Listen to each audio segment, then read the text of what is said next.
The smell of damp earth after a night of rain and the sweet scent of organic lavender wafted through the crisp air of Napa Valley, California. I, Savannah Savvy Williams, founder and CEO of Evergreen Solutions, a sustainable agriculture technology company that is revolutionizing the farming and food industry, stood silently in the middle of my sprawling organic farm, where solar panels glistened in the morning sun, and smart irrigation systems worked silently. This was my kingdom, the result of sweat tears and endless dreams. Suddenly, the sound of an old lonely car engine broke the silence. An old sedan, its paint faded, slowly stopped at the main gate of the farm, not far from my executive office. The car door opened. An elderly woman, thin, her gray hair tied in a bun at the nape of her neck, stepped out with difficulty. Her face was deeply wrinkled by time, by fatigue, and perhaps by hardship. She hesitantly looked around, her eyes somewhat bewildered, unfamiliar. Then when her eyes met mine, standing motionless on the office steps, a shock, a flash of recognition. It was Brenda Miller, or rather Brenda, the mother who had left me in this very depressed land in my grandparents' rickety wooden house nearly 30 years ago. Brenda.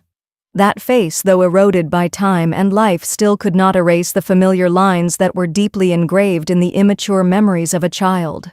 The mother who was once my whole world, the one who promised me with a bright smile that she was only going away to work for a short time and would come back to pick you up soon, then disappeared without a word of goodbye, following a rich, glamorous man from the big city. She left me an innocent 7-year-old girl with my elderly grandparents, with the lingering pain of abandonment, and with the unanswered question that haunted my mind throughout my childhood years: why did you leave me? Now, after nearly 3 decades, when this country girl had turned the barren land into a prosperous estate, a symbol of success and innovation, she returned empty-handed and with the word forgiveness trembling on her dry lips. Life sometimes likes to arrange such cruel reunions. My childhood was spent on this small, rundown farm nestled among the corn and soybean fields of rural Kansas. Life was hard and deprived. My father, a gentle but ill-fated farmer, died in a work accident when I was 3, leaving my mother Brenda, a young widow, and me, a fatherless child, with my elderly grandparents.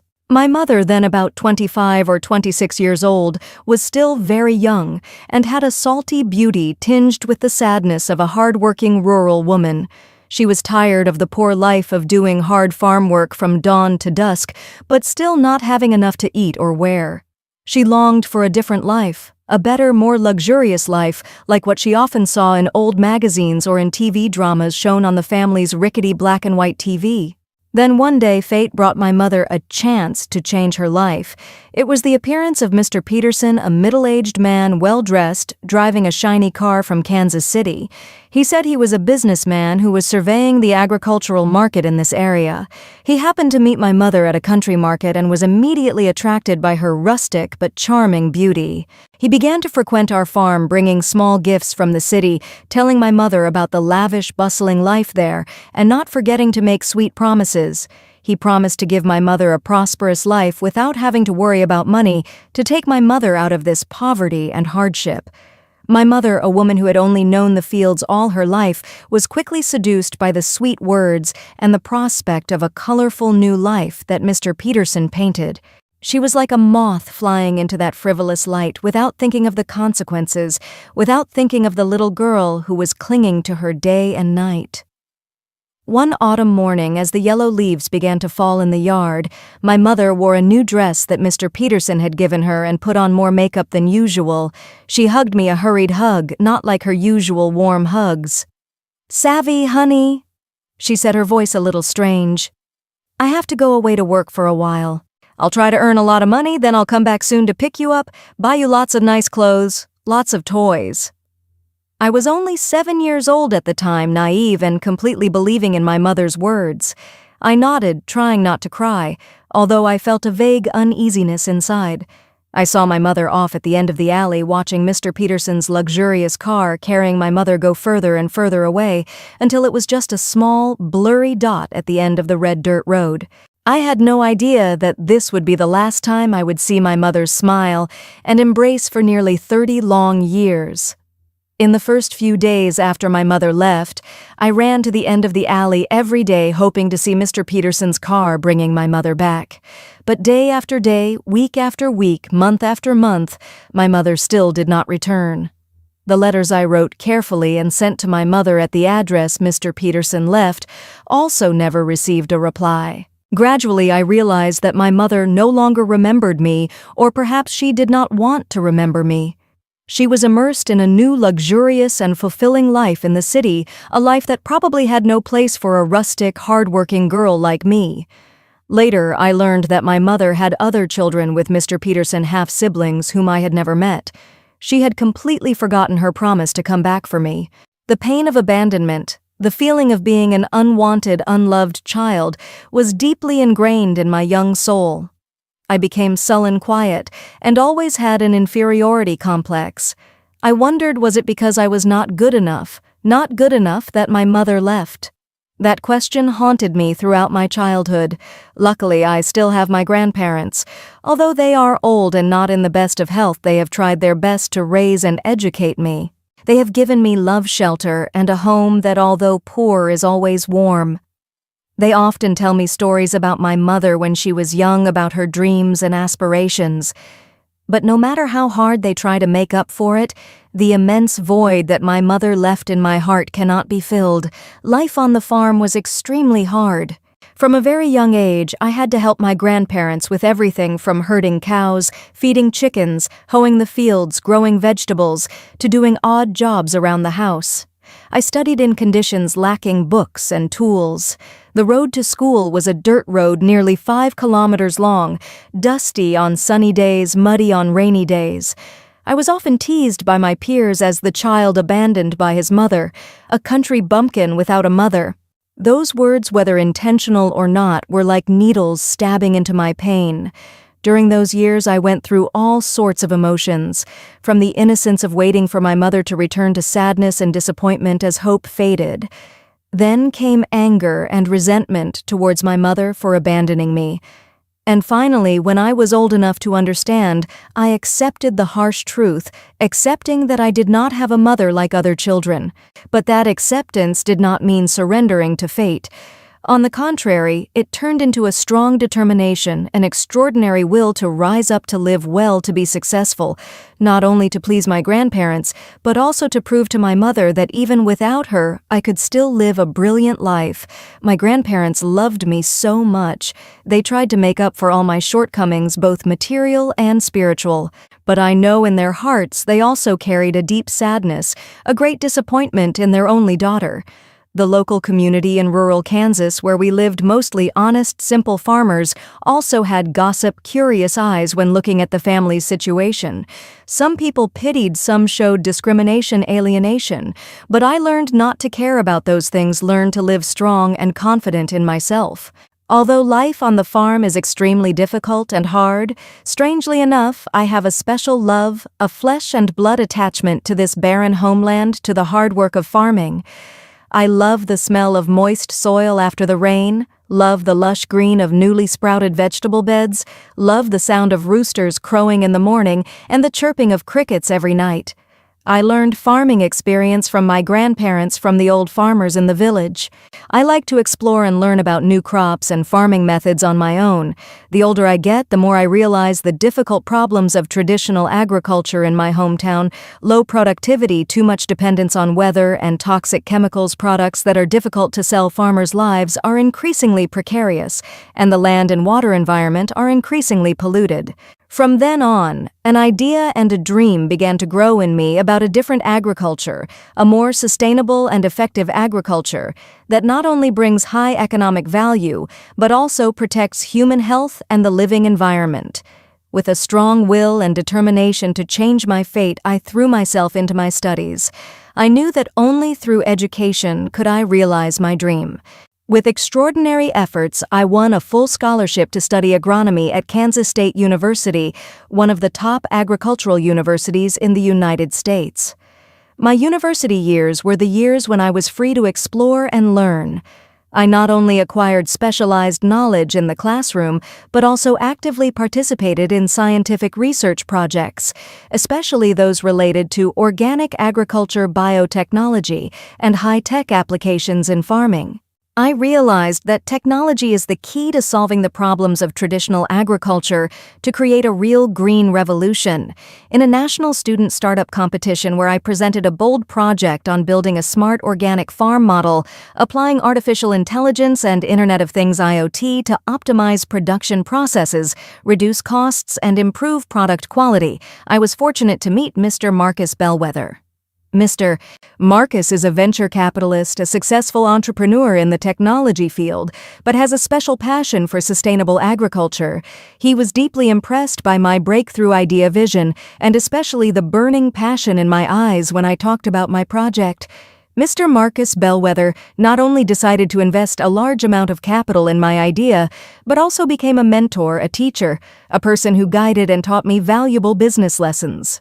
Later, he also became my life partner, the person who shared all the joys and sorrows, difficulties and successes on the career path. Savannah. He told me, "You have a great love for this land and a scientist's mind. Combine them and you will create miracles." With the invaluable support of finance experience and love from Mr. Marcus after graduating, I decided to return to the barren land of Kansas, where I grew up, to establish Evergreen Solutions. Our company not only builds model organic farms applying the most advanced technologies in farming, but also develops solutions, software, and technological equipment to provide to other farmers, helping them to convert to a more sustainable and efficient agricultural model. The early days of Evergreen Solutions were extremely difficult. I had to work hard in the fields, from improving the soil, sowing seeds, taking care of the plants, to driving the tractor myself. I spent long nights in a makeshift laboratory researching and testing new plant varieties and organic fertilizers. I had to face the skepticism of local farmers' competition from large agrochemical corporations and difficulties with weather and diseases. But I did not give up. With perseverance, persistence, and the support of Mr. Marcus and a team of enthusiastic young people, Evergreen Solutions has gradually overcome all difficulties and challenges. We have created high-quality, healthy, organic agricultural products that have been warmly welcomed by the market.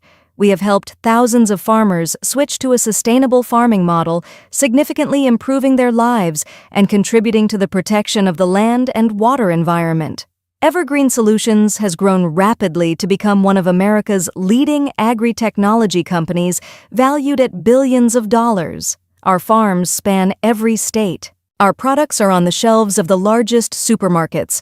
Our technology solutions are widely used around the world, and I, Savannah "Savvy" Williams, the country girl who was abandoned by her mother, became a self-made millionaire, an icon of innovation and creativity in the agricultural industry, an inspiration to millions of young people in the countryside to dare to dream, dare to act, to change their lives and contribute to society. I have proven that success can come from our homeland if we have enough love, intelligence, perseverance, and a kind heart. And now, right in the heart of Evergreen Solutions, on the very land that had witnessed my pain and loneliness, I was faced with Brenda, the mother who had once been my whole world and then had heartlessly abandoned me. After many years of living in luxury and extravagance in the city with Mr. Peterson, Brenda's life was no longer the same. Mr. Peterson, after a few failed businesses, went bankrupt and died of illness. Her children with him, after spending all the remaining assets, also abandoned her without a word. Brenda, from a rich woman used to living in luxury, now became penniless, homeless, and without relatives to rely on. In her desperation and despair, she must have heard the news of the extraordinary success of Savannah Williams, the daughter she had left behind on the poor farm. With a last shred of hope, and perhaps a belated remorse rising in her conscience, Brenda decided to find her way back to Kansas, to the place she had abandoned. She stood there in front of the farm gate looking haggard and old, a complete contrast to the image of the young, beautiful, vibrant woman who had left nearly 30 years ago. Her eyes looked at me with surprised shame and a wordless plea. Seeing Brenda, my heart clenched.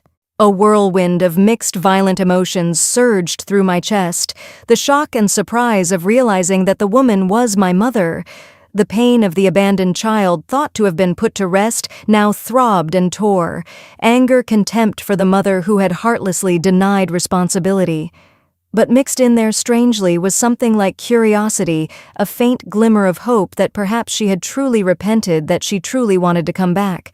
But above all, there was the strength, the self-control of a woman who had tempered her character through many challenges, no longer the weak, vulnerable little Savannah of the past. I took a deep breath, trying to keep my voice from shaking. I walked down the office steps, approaching Brenda. "Hello?" I said, my voice flat and expressionless. I deliberately did not call her mother, because that title was too foreign, too painful to me. "Who are you looking for?" Brenda was stunned by my cold, distant demeanor. She stammered, her voice trembling. "Savvy, you're Savvy, right? I'm Brenda. Your mother." "My mother." I smirked, a smile devoid of warmth. "I don't remember having a mother named Brenda. My mother, the one who raised me, my grandmother, passed away a few years ago." Brenda burst into tears, tears streaming down her gaunt face. "Savvy, I know I was wrong. I've done so much to you. Please forgive me." I invited Brenda into the office's sitting room, a simply but elegantly furnished room overlooking the blooming lavender fields. I poured her a glass of water. I wanted to hear what she would say to me nearly 30 years later. Brenda began to talk about her life after leaving, about the early years of luxury, then the events, the hardships, the betrayals she had to go through. She told me about missing her children, about her late regrets. And finally, as a matter of course, she begged for my forgiveness, begged me to accept her back, to give her a chance to make up for her past mistakes. She said she had nowhere else to go, no one to rely on. I listened silently, without interrupting, without a trace of expression on my face. When Brenda had finished speaking, when her crying had gradually subsided, I slowly spoke. "Do you know Mrs. Miller?" I still called her by her old name, the one she had taken when she left me. "For nearly 30 years I have wondered if my mother would ever return. I have imagined many scenarios for this meeting, but I never imagined it would take place under these circumstances, when she came to me not out of love, but out of desperation, because she had nowhere else to go." "You said you regretted it," I continued, looking straight into Brenda's teary eyes. "So have you ever regretted the cold winter nights when I had to huddle under a thin blanket waiting for my mother's warmth? Have you ever regretted the poor meals that my grandparents had to save every penny to raise me?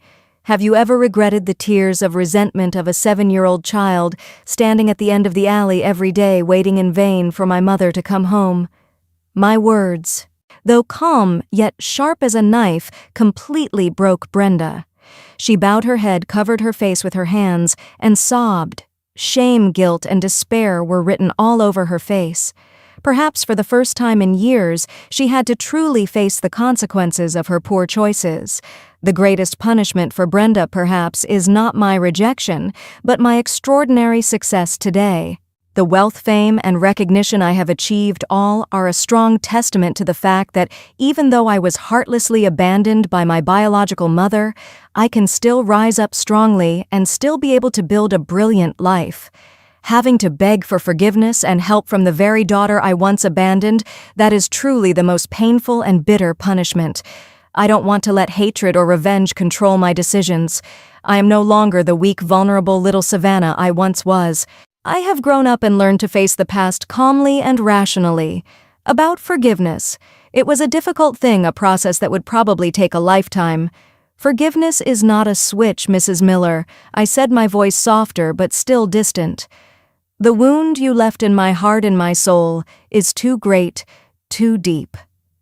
I need time, a lot of time, to think about it." Or maybe, I continued, "I have learned to live with that wound, no longer resenting her, because it only makes me suffer. But that doesn't mean I accept what she did, nor does it mean I can forget the feeling of a 7-year-old child standing at the village gate every day waiting in vain for her mother to return.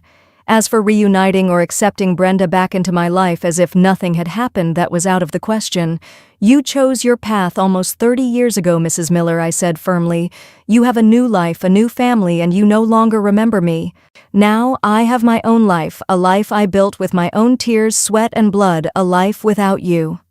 I cannot let the past ever again disrupt my present and future. As for the material help." This was a humanitarian decision, a test of my compassion. Seeing the miserable, emaciated appearance of the woman who had given birth to me despite the suffering she had caused, something in me felt sorry. I remembered my grandparents' teachings that we should always be kind even to those who had hurt us. "I can help you a little bit to have a temporary place to live, a little bit of initial living expenses," I said, my voice calm. "After all, you are the one who gave me this life, but it will be a limited, conditional, and one-time help. You have to find a way to stand up on your own to take care of your own life later. I will not provide regular support, nor will I let you interfere with my life or work. And please never bother me or my loved ones again." I gave Brenda some money, not much, but enough for her to get by for a short time. I also asked my assistant to find her a small inn in a nearby town. Brenda took the money, tears still in her eyes. She couldn't say another word, just mumbled a thank you, and then left her figure swaying and lonely. The unexpected and cruel encounter finally ended. I stood there in the middle of the vast, lush, Evergreen Solutions farm, watching the shadow of my mother, who had once been my whole world, and then become a deep wound in my heart. I didn't know if my decision was completely right, but I knew that it was the best thing I could do for both of us at this time. I felt a strange peace in my soul, as if an invisible burden had been lifted, as if a dark chapter of my life had finally been closed. I had faced the past, said what needed to be said, and made my own decisions, not driven by hatred or revenge. I appreciate even more the boundless love of my grandparents, who truly raised, educated, and protected me to become a person. I am grateful to Mr. Marcus Bellwether, my partner and confidant, who has always been by my side, understanding, trusting, and supporting me unconditionally. I will continue to devote myself to Evergreen Solutions, bringing sustainable values to the agricultural industry, to the community, and to the environment. I may establish a charity fund named after my grandparents to support abandoned children in rural areas with difficult circumstances, so that they do not have to experience the pain and deprivation that I have experienced. She left me behind. But it was this barren land, this pain of abandonment, that taught me how to stand firm, how to rise up strongly, and how to create a brilliant life with my own hands and mind.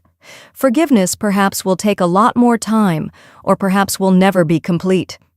But most importantly, I have found peace of mind, found happiness in the life that I have created with my own hands, a life no longer haunted by the ghosts of the past. When your mother, who heartlessly abandoned you as a child, leaving you to live a miserable life, now comes to you to beg for forgiveness and help in her time of need, can you open your heart? Is Savannah. Nah. William's decision, a reasonable balance between reason and emotion, between self-respect and compassion. What does forgiveness in this case mean to both Savannah and her mother, and is it really necessary for both to find peace? Share your thoughts and feelings about this story.